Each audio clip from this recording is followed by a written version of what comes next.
ಮನೇಲಿ ಏನಾದರೂ ನಿಮಗೆ ಖಾರವಾಗಿ ತಿನ್ನಬೇಕಂತ ಅನಿಸಿದರೆ ಈ ಸ್ಪೈಸಿ ಆ್ಯಂಡ್ ಜ್ಯೂಸಿ ಚಿಕನ್ ಲಾಲಿಪಾಪ್ನ ಮಾಡ್ಕೊಳ್ಳಿ. ಈಸಿಯಾಗಿ ರೆಡಿ ಆಗುತ್ತೆ. ಮೊದಲು ಮ್ಯಾರಿನೇಟ್ ಮಾಡಬೇಕು. ಅದಕ್ಕೆ ಒಂದು ಬೌಲ್ಗೆ 1/4 ಕಪ್ ಕಾರ್ನ್‌ಫ್ಲೋರ್, ಅರಿಶಿನ, ಗರಂ ಮಸಾಲ, 3 ಸ್ಪೂನ್ ಖಾರದ ಪುಡಿ, ಧನಿಯಾ ಪುಡಿ, ಶುಂಠಿ ಬೆಳ್ಳುಳ್ಳಿ ಪೇಸ್ಟ್, ಹಾಗೆ ಕಬಾಬ್ ಪೌಡರ್. ನಾನು 2 ತೊಗೊಂಡಿದ್ದೀನಿ ಕಬಾಬ್ ಪೌಡರ್.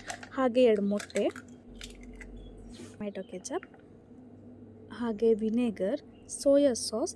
ನಾನು ಮೊಸರು 1/4 ಕಪ್ ತೊಗೊಂಡಿದ್ದೀನಿ. ಮತ್ತು ಉಪ್ಪು ರುಚಿಗೆ ತಕ್ಕಷ್ಟು ಹಾಕ್ಕೊಂಡು ನೀಟಾಗಿ ಸ್ವಲ್ಪನೂ ಗಂಟಿಲ್ದಿರೋ ಥರ ಮಿಕ್ಸ್ ಮಾಡ್ಕೋಬೇಕು. ನೋಡಿ, ಮಿಕ್ಸ್ ಮಾಡ್ಕೋಬೇಕಾದ್ರೆ ಸ್ವಲ್ಪ ಗಂಟಾಗುತ್ತೆ.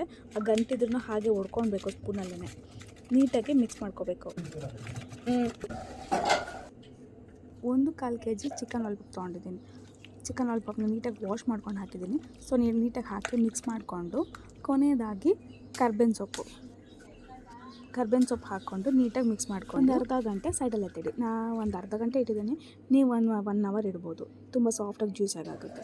ನೆಕ್ಸ್ಟು ಬಾಣಲಿಗೆ ಎಣ್ಣೆ ಬಿಸಿ ಮಾಡಿ ಎಲ್ಲ ಲಾಲಿಪಾಪ್ ಹಾಕಿ ನೀಟಾಗಿ ಗೋಲ್ಡನ್ ಬ್ರೌನ್ ಬರೋವರೆಗೆ 2 ಸೈಡ್ ಬೇಯಿಸ್ಕೊಳ್ಳಿ. 2 ಸೈಡ್ ಗೋಲ್ಡನ್ ಬ್ರೌನ್ ಬರೋವರೆಗೆ ಬೇಯಿಸ್ಕೊಂಡ್ರೆ spicy juicy chicken lollipop ready ಆಗುತ್ತೆ.